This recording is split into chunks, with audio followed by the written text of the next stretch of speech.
وہ زبان جس کو سب ان کی کنجی کہیں، ان کی نافذ حکومت پہ لاکھوں سلام، مصطفیٰ جان رحمت پہ لاکھوں سلام۔ ناظرین گرامی، اگر وہ ہمارے من کی نہیں کرتا تو سمجھیں وہ اپنے من کی کر رہا ہے۔ اس کا من ہمارے من سے کہیں اچھا ہے، وہ کسی کا برا نہیں چاہتا، اس کے پاس ہر کسی کے لیے بھلائی ہے۔ ناظرین گرامی، آپ نے اکثر وہ بات سنی ہوگی کہ زمین کو آسمان تک رئی کے ذرات سے بھر دیا جائے، پھر 1000 سال بعد پرندہ آئے اور ایک دانہ اٹھا کر لے جائے، تب بھی یہ دنیا کی زندگی قیامت کی زندگی سے چھوٹی ہوگی۔ ناظرین گرامی، اس سے ہمیں یہ بھی سبق ملتا ہے کہ مرنے سے پہلے تک امید کا دامن ہاتھ سے نہیں چھوڑنا چاہیے، اور مجھ جیسا ناچیز یہی امید لے کر زندگی گزار رہا ہے کہ ایک نہ ایک دن پاکستان ضرور خوشحال ہوگا۔ انشاءاللہ العزیز پاکستان بہتر ہوگا۔ اگر ہماری زندگی میں نہ ہوا تو ہماری آنے والی نسلوں کی زندگی میں ہوگا۔ پاکستان کی 75 سالہ تاریخ اٹھا کر دیکھ لیں، کبھی ہیرو پیدا نہیں کرنے دیا گیا، اور نہ ہی ہیرو کو سنبھال کر کیسے رکھنا ہے وہ ہمیں سیکھنے دیا گیا۔ سلطان محمود غزنوی کو دیکھ لیجئے، اگر ان کا ذکر ہو جائے تو ہمارے ہی اندر سے ان کو چور ڈاکو کے القابات سے نوازا جاتا ہے۔ آج ہم جن کا ذکر کرنے جا رہے ہیں، چھوڑا تو ان کو بھی نہیں گیا۔ ناظرین گرامی، محمد بن قاسم جو بنو امیہ کے ایک مشہور سپہ سالار حجاج بن یوسف کے بھتیجے تھے، محمد بن قاسم نے 17 سال کی عمر میں سندھ فتح کر کے ہندوستان میں اسلام کو متعارف کرایا۔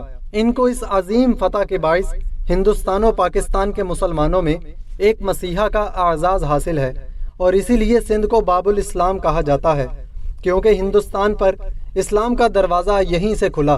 محمد بن قاسم 31 دسمبر سن 695 میں طائف میں پیدا ہوئے۔ ان کے والد خاندان کے ممتاز افراد میں شمار کیے جاتے تھے۔ جب حجاج بن یوسف کو عراق کا گورنر مقرر کیا گیا تو اس نے سقوی خاندان کے ممتاز لوگوں کو مختلف عہدوں پر مقرر کیا۔ ان میں محمد کے والد قاسم بھی تھے، جو بصرہ کی گورنری پر فائز تھے۔ اس طرح محمد بن قاسم کی ابتدائی تربیت بصرہ میں ہوئی۔ تقریباً 5 سال کی عمر میں ان کے والد کا انتقال ہو گیا۔ بچپن ہی سے محمد بن قاسم مستقبل کا ذہین اور قابل شخص نظر آتا تھا۔ غربت کی وجہ سے اعلیٰ تعلیم حاصل کرنے کی خواہش پوری نہ کر سکے، اس لیے ابتدائی تعلیم کے بعد فوج میں بھرتی ہو گئے۔ فنون سپہ گیری کی تربیت انہوں نے دمشق میں حاصل کی، اور انتہائی کم عمری میں اپنے قابلیت اور غیر معمولی صلاحیت کی بدولت فوج میں اعلیٰ عہدہ حاصل کر کے امتیازی حیثیت حاصل کی۔ 15 سال کی عمر میں سن 708 کو ایران میں کردوں کی بغاوت کے خاتمے کے لیے انہیں سپہ سالاری کے فرائض سونپے گئے۔ اس وقت بنو امیہ کے حکمران ولید بن عبد المالک کا دور تھا، اور حجاج بن یوسف عراق کا گورنر تھا۔ اس مہم میں محمد بن قاسم نے کامیابی حاصل کی اور ایک معمولی چھاؤنی شیراز کو ایک خاص شہر بنا دیا۔ اس دوران محمد بن قاسم کو فارس کے دارالحکومت شیراز کا گورنر بنایا گیا۔ اس وقت اس کی عمر 17 برس تھی۔ اپنی تمام خوبیوں کے ساتھ حکومت کر کے اپنی قابلیت و ذہانت کا سکہ بٹھایا، اور 17 سال کی عمر میں ہی سندھ کی مہم پر سالار بنا کر بھیجے گئے۔ خاندان ابو بکر کا قیام۔ شیعہ مورخین کے مطابق حجاج نے مکہ میں حضرت ابو بکر کے نواسے عبداللہ بن زبیر کی حکومت ختم کی، اور ان کی لاش مسجد حرام میں عبرت کے لیے ٹانگی۔ پھر وہ عراق گئے اور حضرت ابو بکر کے بھانجے کے بیٹے عبد الرحمن بن محمد بن الاشعث کی بغاوت کو کچلا۔ ان کا ساتھ معروف راوی اور حدیث کے استاد عطیہ بن اسد اوفی نے دیا تھا۔ وہ کافی بوڑھے ہو چکے تھے، مگر اس بغاوت کی ناکامی کے بعد کوفہ سے ایران چلے گئے۔ شیراز میں محمد بن قاسم نے عطیہ کو گرفتار کر لیا۔ اس دور میں حضرت معاویہ کے زمانے میں شروع کردہ تہذیب التہذیب میں حافظ بن حجر اسقلانی، طبقات الکبریٰ میں ابن سعد اور تاریخ طبری میں ابن جریر طبری لکھتے ہیں کہ حجاج بن یوسف نے محمد بن قاسم کو لکھا کہ حضرت عطیہ بن سعد اوفی کو طلب کر کے ان سے حضرت علی پر سب و شتم کرنے کا مطالبہ کرے، اور اگر وہ ایسا کرنے سے انکار کر دیں تو ان کو 400 کوڑے لگا کر داڑھی مونڈ دے۔ محمد بن قاسم نے ان کو بلایا اور مطالبہ کیا کہ حضرت علی پر سب و شتم کریں۔ انہوں نے ایسا کرنے سے انکار کر دیا تو محمد بن قاسم نے ان کی داڑھی منڈوا کر 400 کوڑے لگوائے۔ اس واقعے کے بعد وہ خراسان چلے گئے۔ وہ حدیث کے سکہ راوی ہیں۔ جبکہ ان تمام باتوں کو اہل سنت علماء کرام نے من گھڑت اور اسلامی ہیروز کو بدنام کرنے کی سازش قرار دی ہے۔ اہل سنت علماء کے بقول محمد بن قاسم ہندوؤں اور بدھوں کی مرم پٹی کیا کرتے تھے، تو بھلا وہ کیوں کر حضرت علی رضی اللہ تعالیٰ عنہ کے بارے میں ایسا سوچ سکتے ہیں؟ عمان میں معاویہ بن حارث علافی اور ان کے بھائی محمد بن حارث علافی نے خلیفہ کے خلاف بغاوت کر دی، جس میں امیر سعید مارا گیا۔ چچ نامہ کے مطابق محمد علافی نے اپنے ساتھیوں کے ہمراہ مکران میں پناہ حاصل کر لی، جہاں راجہ داہر کی حکومت تھی۔ ایک روایت کے مطابق جب راجہ داہر نے چند خواتین کو گرفتار کیا جو تاجروں کے ساتھ آئیں، تو انہیں چھڑانے کے لیے محمد بن قاسم نے سندھ پر حملہ کیا۔ 17 سال کی عمر میں ہی سندھ کی مہم پر سالار بنا کر بھیجا گیا۔ محمد بن قاسم کی فتوحات کا سلسلہ سن 711 میں شروع ہوا اور سن 713 تک جاری رہا۔ انہوں نے سندھ کے اہم علاقے فتح کیے اور ملتان کو فتح کر کے سندھ کی فتوحات کو پایہ تکمیل تک پہنچایا، لیکن شمالی ہند کی طرف بڑھنے کی خواہش حالات نے پوری نہ ہونے دی۔ محمد بن قاسم کم سن تھے، لیکن اس کم سنی میں بھی انہوں نے نہ صرف ایک عظیم فاتح کی حیثیت سے اپنا نام پیدا کیا، بلکہ ایک کامیاب منتظم ہونے کا بھی ثبوت دیا۔ انہوں نے تقریباً 4 سال سندھ میں گزارے، لیکن اس مختصر عرصے میں انہوں نے فتوحات کے ساتھ ساتھ سلطنت کا اعلیٰ انتظام کیا اور سندھ میں ایسے نظام حکومت کی ابتدا ڈالی جس نے انصاف کے تمام تقاضوں کو پورا کیا۔ محمد بن قاسم نے اپنی صلاحیتوں، جرت اور حسن تدبر و اخلاق کے باعث ہندوستان میں جو کارنامے انجام دیے وہ قابل ذکر ہیں۔ سندھ کے عوام کے لیے انہوں نے رواداری کی بڑی عمدہ پالیسی اختیار کی۔ محمد بن قاسم کی سندھ کی فتح سیاسی، معاشرتی، مذہبی اور عملی ہر اعتبار سے بے شمار اثرات کی حامل تھی۔ محمد بن قاسم ایک نوعمر نوجوان تھے۔ اس کم عمری میں انہوں نے سندھ کی مہم پر سپہ سالار کی حیثیت سے جو کارنامے انجام دیے وہ ان کے کردار کی پوری طرح عکاسی کرتے ہیں۔ وہ زبردست جنگی قابلیت اور انتظامی صلاحیتوں کے مالک تھے۔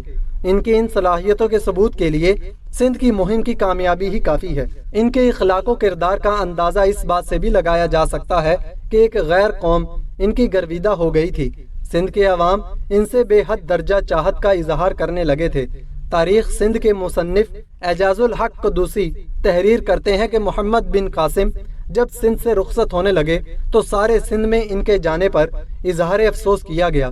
ان کی وفات پر شہر کیرج کے ہندو اور بدھوں نے اپنے شہر میں ان کا ایک مجسمہ بنا کر اپنی عقیدت کا اظہار کیا۔ محمد بن قاسم کی شخصیت انتہائی پروقار تھی۔ ان کا اخلاق دوسروں کو جلد گرویدہ بنا لیتا تھا۔ ان کی زبان شیریں اور چہرہ ہنس مکھ تھا۔ وہ ایک باہمت، بامربت، رحم دل اور ملنسار انسان تھے۔ وہ ہر شخص سے محبت سے پیش آتے اور ان کے ماتحت ان کی حد درجہ عزت و احترام کرتے تھے۔ عام زندگی میں لوگوں کے غم بانٹتے تھے۔ انہوں نے ہر موڑ پر عقل و فراست کو پوری طرح استعمال کیا اور ان کا ہر قدم کامیابی کی راہیں تلاش کرتا تھا۔ ان کی بلند خیالی اور مستحکم ارادے ان کی کامیابی کی دلیل تھے۔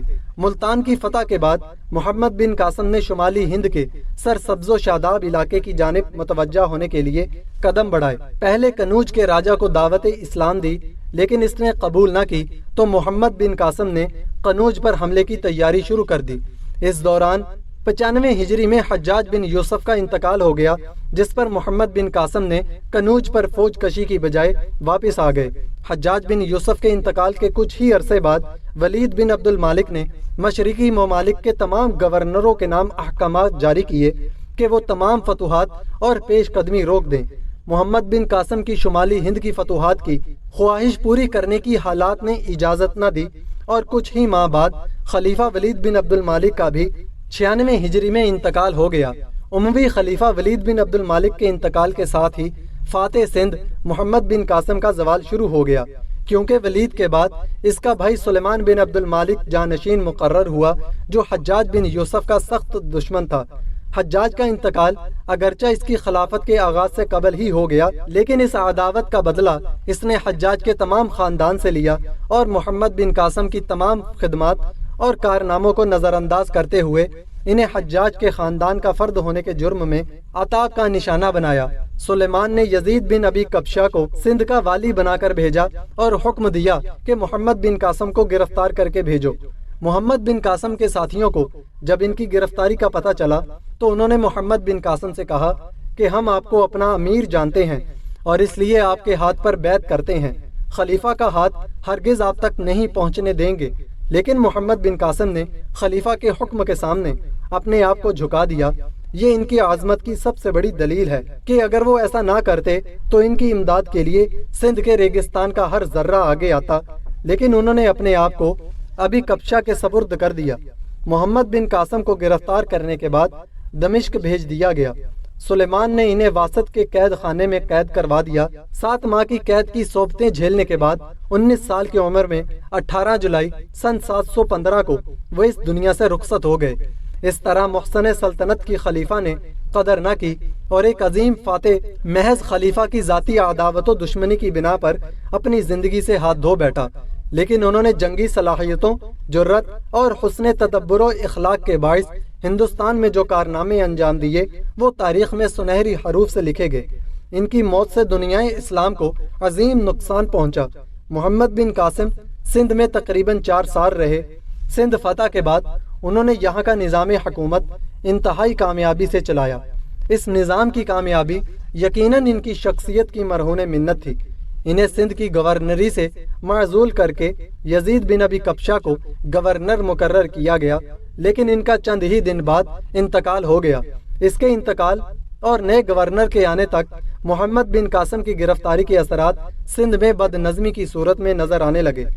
ناظرین گرامی، اگر یہ واقعہ آپ کو اچھا لگا تو ویڈیو کو لائک کریں، چینل کو سبسکرائب کریں تاکہ اس طرح کی مزید ویڈیوز ہم آپ کے لیے لاتے رہیں۔